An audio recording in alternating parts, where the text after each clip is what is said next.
Dead Matter is a true sandbox survival horror game. You will fight to survive in a zombie-packed, post-apocalyptic world, designed from the bottom up to foster whichever playstyle suits you best. Home to many threats, post-apocalyptic Alberta will throw everything it can at you, from hordes of flesh-crazed undead, to AI trying to make their way through the world, and of course, other players that are doing what they can to survive.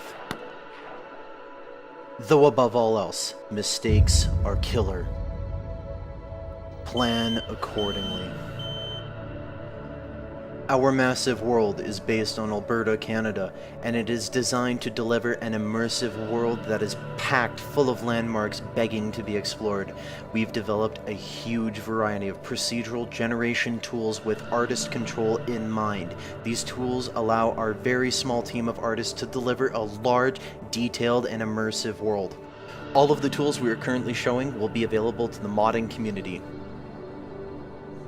In addition to procedural generation tools that we created, we also created a metagame system that helps us keep our massive 400 kilometers squared world fresh and interesting.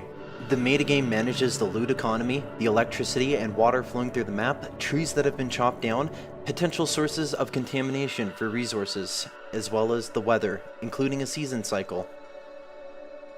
AI and zombie movement are also tracked via the metagame and can trigger events, especially if there's a large group or horde present. These events can be interacted with and will result in potential rewards or penalties depending on your actions. Our largest design goal is replayability. Experienced players, especially those that enjoy the PvE and cooperative elements of our game, will find every session to be different from the last. This is important because we want to play our game too. There is also a variety of buildings that you can choose to reclaim in order to aid your long-term survival. This quiet, unassuming suburban home is our first example of a building that you can reclaim. That, yes, you can move furniture around, you can place lights, lanterns, generators, anything, even barricade your own windows the way that you want. It is your house. Though, no matter where you decide to stay, you'll be responsible for getting the power back up, getting some water barrels, as well as maybe setting up some furniture. Another option to choose from is a loot-filled industrial warehouse. This is for players that like to customize their gear, as well as build things. If you're more of a fan of driving things, then the gas station and auto repair shop is more for you. Like the vehicles you were looking at right now, all weapons in our game are customizable.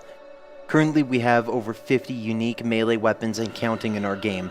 This does not include any reskins or lazy edits of existing models. Every weapon will also be modifiable. The baseball bat and the machete are the best examples of where we would like to take this concept.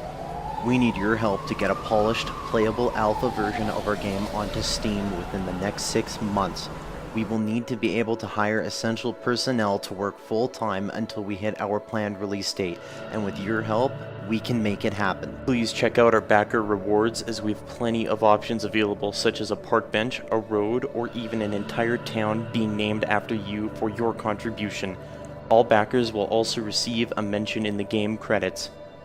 We take your support and voice seriously, so drop any suggestions, ideas, or thoughts you might have on our forums or social media, where we plan to communicate development progress, including vlogs, screenshots, and community QA sessions.